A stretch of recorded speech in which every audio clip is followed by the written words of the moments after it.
Human digestive system का बहुत ही smartest diagram बना के बहुत सारे पॉइंट्स को याद करने के ट्रिक बनाएंगे। तो ध्यान से इस डायग्राम को देखिए कि कैसे क्या बनेगा।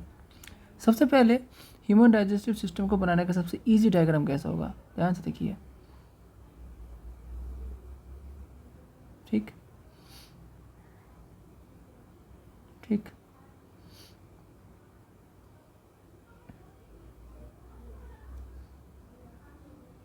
ठीक ठीक है। तो जनरली आपको इस तरीके से बनाना है। देन उसके बाद ठीक ठीक और यहाँ पे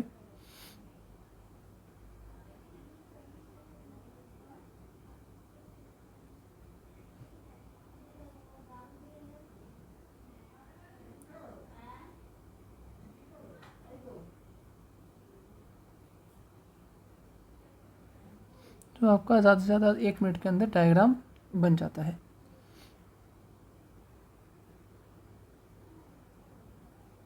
लीवर, गॉल ब्लैडर,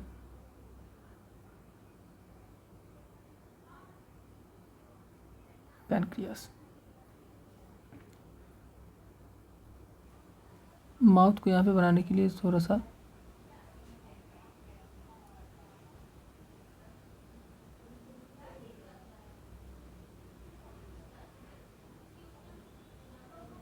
जो आप इसको मॉडिफाई कर सकते हो। ठीक है, तो इस तरीके से जो है। और यहाँ पे जो इंटेस्टाइन है, इंटेस्टाइन को बनाने के लिए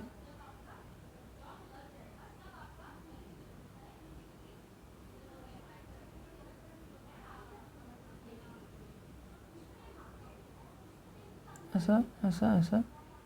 ओके, सो स्मॉल इंटेस्टाइन भी बन चुका है। इस तरीके से जो है हम लोग ह्यूमन डाइजेस्टिव सिस्टम को बना सकते हैं। अब हम लोग तो सबसे पहले जो डाइजेशन प्रोसेस हम लोग का स्टार्ट होता है वो ह्यूमन माउथ से ही होता है। यानी कि जब आप खाना खाओगे तो फर्स्ट जो डाइजेशन होता है वो माउथ में स्टार्ट हो जाता है।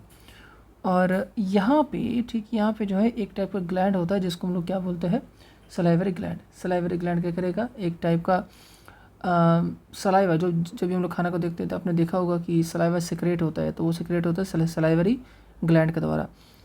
तो सलाइवरी ग्लैंड सलाइवा को रिलीज़ करेगा। अब सलाइवा के अंदर क्या होता है, सलाइवा के अंदर एक एंजाइम होता है जिसको हम लोग बोलते हैं सलाइवरी एमाइलेज। सलाइवरी, पतला करके लिखते हैं, इसको बोला जाता है सलाइवरी एमाइलेज। अब ये सलाइवरी एमाइलेज जो कि एंजाइम होता है, ये क्या करेगा, ये खाने में मौजूद जो स्टार्च होता है उसके ऊपर एक्ट करेगा और स्टार्च को कन्वर्ट करेगा माल्टोस में। याद रखना है आपको कि जो स्टार्च है उसको कन्वर्ट करेगा माल्टोस में। उसके बाद क्या होता है, उसके बाद ये जो खाना रहता है ये मुंह के थ्रू, ऑसोफेगस के थ्रू जो है आपका नीचे की तरफ जाता है। अब याद रखना है आपको यहाँ पे एक चीज़, जो ये जो मूवमेंट होता है जो कि खाने को नीचे की तरफ लेके जाता है, अगर आप मान लो कि जब इंसान खाना खा रहा है, अगर आप उसको उल्टा भी कर लो तब भी वो इंसान का जो खाना है उसका जो मूवमेंट का डायरेक्शन है वो स्टमक की तरफ ही होगा। और ये इसीलिए होता है, एक टाइप का मूवमेंट है जिसको हम लोग बोलते हैं पेरिस्टाल्टिक मूवमेंट। ये आपको याद रखना, उस मूवमेंट का नाम क्या है, पेरिस्टाल्टिक मूवमेंट, है ना। इसको बोलेंगे हम लोग पेरिस्टाल्टिक मूवमेंट। नेक्स्ट, खाना जो है वहाँ से सीधा वेग से कहाँ पे आएगा, स्टमक में आएगा। अब स्टमक में जब खाना आता है, आपको याद रखना है कि स्टमक के अंदर क्या क्या होता है, हम लोग उस चीज़ को समझते हैं। ध्यान से देखिए, स्टमक के अंदर क्या होता है, 2 टाइप का ग्लैंड यहाँ पे रहेगा जिसको हम लोग बोलते हैं गैस्ट्रिक ग्लैंड, गैस्ट्रिक ग्लैंड्स। तो स्टमक में 2 टाइप का रहेगा, मतलब गैस्ट्रिक ग्लैंड्स जो है वो 2 टाइप का जो है एलिमेंट्स को, जूसेस को रिलीज करेगा। एक को हम लोग बोलेंगे गैस्ट्रिक जूस और दूसरा आपका हाइड्रोक्लोरिक एसिड। अब जो गैस्ट्रिक जूस रहेगा वो क्या करता है, वो दो टाइप के एंजाइम को रिलीज करता है, एक को हम लोग बोलेंगे रेनिन और एक को बोला जाता है पेप्सिन। अब ये जो पेप्सिन होता है जो कि गैस्ट्रिक जूस के अंदर जो ये एंजाइम रहेगा पेप्सिन, ये इनएक्टिव होता है, इनएक्टिव, ये एक्टिव नहीं होता है, और इसी के लिए इसको बोला जाता है पेप्सिनोजन। पेप्सिनो यानी कि पेप्सिनोजन जो रहेगा ये इनएक्टिव रहेगा। तो अभी आप बोलोगे सर ये हाइड्रोक्लोरिक एसिड का काम क्या होता है? अब ये हाइड्रोक्लोरिक एसिड पेप्सिनोजन के साथ रिएक्ट करके इसको एक्टिव बनाएगा, यानी कि अब तक ये इनएक्टिव था, इसको एक्टिव बनाएगा हाइड्रोक्लोरिक एसिड। तो पेप्सिन जो है ये अभी एक्टिव हो जाएगा। समझ आया आपको? और ये काम करेगा खाने के अंदर जो प्रोटीन्स मौजूद है, खाने में प्रोटीन्स मौजूद होता है उसके ऊपर काम करेगा और एंड प्रोडक्ट बनाएगा क्या? Peptones and proteoses. ठीक है, और एंड प्रोडक्ट क्या बनाएगा? Peptones and proteoses. ये आपको याद रखना। तो पेट के अंदर होता क्या है ये भी हम लोग ने समझ गए। अब ध्यान दीजिएगा कि ये जो लीवर होता है, लीवर स्टमक के साथ डायरेक्टली कनेक्टेड नहीं होता है। लीवर जो होता है, लीवर एक टाइप का जूस को रिलीज करता है जिसको हम लोग बाइल जूस बोलते हैं। ठीक है, तो लीवर क्या करेगा? एक टाइप का जूस जिसको हम लोग बाइल जूस बोलते हैं उसको रिलीज करेगा। अब रिलीज तो करेगा लेकिन वो कहीं पे जमा होता है। कहाँ पे जमा होगा? यहाँ। ये क्या है? इसको हम बोलते हैं गॉल ब्लैडर। ठीक है, तो ये है लीवर। लीवर जो जूस को रिलीज करेगा उसको बोला जाता है बाइल जूस, जो कि गॉल ब्लैडर में जमा होता है। और गॉल ब्लैडर जो है, गॉल ब्लैडर और ये पैनक्रियास जो है, ये दोनों एक जगह है। ठीक है, तो स्टमक और लोअर इंटेस्टाइन का बीच में एक जगह है, जिस जगह का नाम है आपका ड्यूडेनम। जिस जगह का नाम क्या है? ड्यूडेनम। ठीक है, यहाँ पे एक जगह होता है, मान लीजिए ये वाला जगह है। अब इस जगह का नाम क्या है? ड्यूडेनम। ड्यूडेनम। अब ड्यूडेनम में क्या होगा? इस पर्टिकुलर जगह में ये जो गॉल ब्लैडर आपको दिख रहा है और जो पैनक्रियास दिख रहा है, ये एक डक्ट के द्वारा इस पर्टिकुलर जगह से कनेक्टेड रहेगा, जहाँ से स्टमक से जो पेट है, पेट से खाना या इस पर्टिकुलर जोन से पास होकर आगे जाता है। अब इस पर्टिकुलर जगह में ये गॉल ब्लैडर और पैनक्रियास से भी कनेक्शन रहता है। किसके द्वारा? एक डक्ट के द्वारा। तो समझ आ रहा है आपको? तो उस यहाँ से जो डक्ट आता है उसको बाइल डक्ट बोलेंगे, और पैनक्रियास से जो डक्ट आएगा यानी कि पाइप के जैसा आएगा उसको हम लोग क्या बोलेंगे? आपका पैनक्रियाटिक डक्ट। इस दोनों से जो है डक्ट से यहाँ पे कनेक्टेड रहेगा। अब होता क्या है? देखो, बाइल जो जूस होता है जिसको लीवर रिलीज करता है, वो क्या करेगा? उसका काम कि ये जो खाना जो भी हम लोग खाते हो, देखो आप जो खाना खा रहे हो, यहाँ तक आते आते बहुत सारी चीज़ों के ऊपर जो है बहुत सारे एंजाइम्स ने एक्शन किया और उसको कन्वर्ट किया, उसको ब्रेक डाउन किया। अब यहाँ पे आते आते जो है बाइल क्या करेगा? बाइल ब्रेक डाउन करता है, आपको याद रखना, वो आपका ब्रेक डाउन करेगा फैट को। बाइल एक्ट करेगा फैट के ऊपर, उसको ब्रेक डाउन करने की कोशिश करेगा, लेकिन पूरी तरीके से वो सक्सीड नहीं होता है। यानी कि आप बोल सकते हो कि जो पार्शियल ब्रेक डाउन या जो first stage of break down of fat होता है वो बाइल के द्वारा किया जाएगा। तो बाइल जो कि फैट के ऊपर काम करेगा, और इसको बोलते हैं हम लोग एमल्सिफिकेशन ऑफ फैट। ठीक है, इसको हम लोग क्या बोलेंगे? एमल्सिफिकेशन ऑफ फैट, जो कि पार्शियल होता है, कंप्लीट नहीं होता है। अच्छा, तो अभी क्या होगा? लीवर ने बाइल को रिलीज़ किया, बाइल ड्यूडेनम में आके जमा हो गया, ड्यूडेनम से एक डक्ट के द्वारा जो है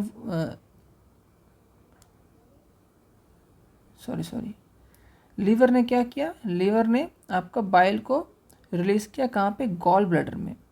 गॉल ब्लैडर से जो है आपका एक डक्ट के द्वारा जो है बाइल डक्ट के द्वारा यहाँ पे ड्यूडेनम ये वाला जगह है, ड्यूडेनम में क्या होगा? यहाँ पे वो जूस रिलीज़ होगा, बाइल रिलीज़ होगा, और खाने में मौजूद जो फैट रहेगा उसके ऊपर काम करेगा।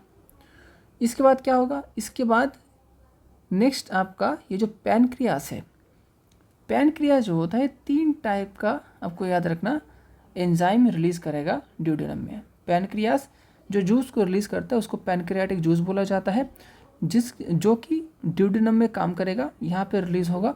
और पैनक्रियाटिक जूस के अंदर 3 तरीके का आपका एंजाइम होता है।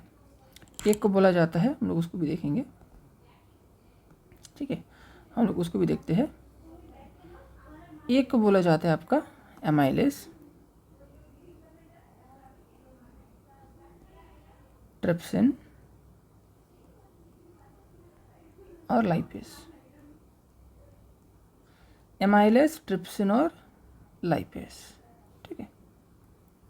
अब एमाइलेज क्या करेगा? एमाइलेज जो खाने में प्रेजेंट स्टार्च है उसके ऊपर स्टार्च और ग्लाइकोजन इसके ऊपर काम करेगा और उसको कन्वर्ट करेगा माल्टोस और आइसोमाल्टोस में। माल्टोस और आइसोमाल्टोस में जो ट्रिप्सिन रहता है वो काम करेगा प्रोटीन के ऊपर, खाने के अंदर जो प्रेजेंट प्रोटीन है, और उसको कन्वर्ट करेगा पेप्टोन्स में एंड पेप्टाइड्स में। सर अभी अभी आपने ऊपर में भी दिखाया था कि जो प्रोटीन है, प्रोटीन जो है, पेप्सिन जो है, वो प्रोटीन के ऊपर काम कर रहा है ना? तो सही बात है कि गैस्ट्रिक ग्लैंड्स के द्वारा जो पेप्सिन रिलीज होगा एंजाइम, ये भी प्रोटीन के ऊपर काम करेगा, जो कि आपका प्रोटीन को पेप्टोन्स और प्रोटियोसिस में कन्वर्ट करेगा। दूसरी ओर पैनक्रियाटिक जूस भी जो भी बचा कुचा हुआ प्रोटीन्स रहेगा उसके ऊपर काम करेगा। कौन काम करेगा? ट्रिप्सिन नाम के एंजाइम काम करेगा और उसको पेप्टोन्स और पेप्टाइड में कन्वर्ट करेगा। लाइपेज क्या कर रहा है? लाइपेज जो है ये काम करेगा इमल्सिफाइड फैट के ऊपर, ठीक है, आपने ठीक समझा। एक तरफ बाइल भी काम कर रहा है फैट के ऊपर और दूसरी तरफ लाइपेज भी जो है ये भी आपका काम करेगा किसके ऊपर? इमल्सिफाइड फैट के ऊपर। और उसको किस में कन्वर्ट करेगा? फैटी एसिड एंड ग्लिसरॉल, ठीक है। ये है फाइनल प्रोडक्ट, इसमें जो है कन्वर्ट करेगा और ये आपका रहेगा फाइनल प्रोडक्ट में कन्वर्ट किया जाएगा। आपको समझ आ रहा है कि हो क्या रहा है? यानी कि सर यहाँ पे मुझे एक चीज़ समझ आया कि जो बाइल होता है, बाइल जो जूस रहता है वो ड्यूडेनम में रिलीज़ होगा, लेकिन वो जो फैट को डाइजेस्ट कर रहा है वो पार्शियल ब्रेकडाउन में जाएगा, यानी कि एमल्सिफिकेशन भी या ब्रेकडाउन ऑफ फैट तो होगा लेकिन पार्शियल होगा। फिर आगे जाके जो पैनक्रियास जो लाइपेज को रिलीज कर रहा है वो अगेन उस एमल्सिफाइड फैट के ऊपर काम करके फाइनल प्रोडक्ट फैटी एसिड और ग्लिसरॉल को बना रहा है ना? तो आपको समझ आ गया। और इसके बाद क्या होगा? इसके बाद जो भी ये ब्रेकडाउन हुए ये जो सारे आपके सब्सटेंसेस है, ये स्मॉल इंटेस्टाइन के जो यहाँ पे जो स्किन रहता है बहुत ज़्यादा पतला रहता है और इसके ऊपर वेन्स यानी कि नस से कनेक्टेड होता है और ये direct by the process of diffusion सीधा आपका जो है खून के साथ मिक्स हो जाएंगे। ये जो आपके इंपॉर्टेंट ब्रेकडाउन हुए सब्सटेंसेस है। और जो एक्सेस वाटर रहेगा, मतलब अब यहाँ से देखो क्या होगा कि लोअर इंटेस्टाइन से ये सीधे के सीधे ये सारे के सारे सब्सटेंस जो जा रहे हैं ये सीधा कहाँ पे जाएंगे? आपके लार्ज इंटेस्टाइन में। लार्ज इंटेस्टाइन में क्या होगा? ओनली पानी का एब्जॉर्प्शन होगा। तो लार्ज इंटेस्टाइन के जो यहाँ पे जो उसका लेयर है यहाँ पे इसके थ्रू जो है आपका वाटर का एब्जॉर्प्शन होगा। फिर जो भी वेस्ट प्रोडक्ट है वो सारे के सारे यहाँ से जो है बाहर रिलीज हो जाएंगे, शरीर से बाहर निकल जाते हैं। तो इस तरीके से जो है आपका ह्यूमन डाइजेस्टिव सिस्टम काम करता है। इसके अंदर बहुत सारे कॉन्सेप्ट्स है, बहुत नॉलेज है। Thank you so much.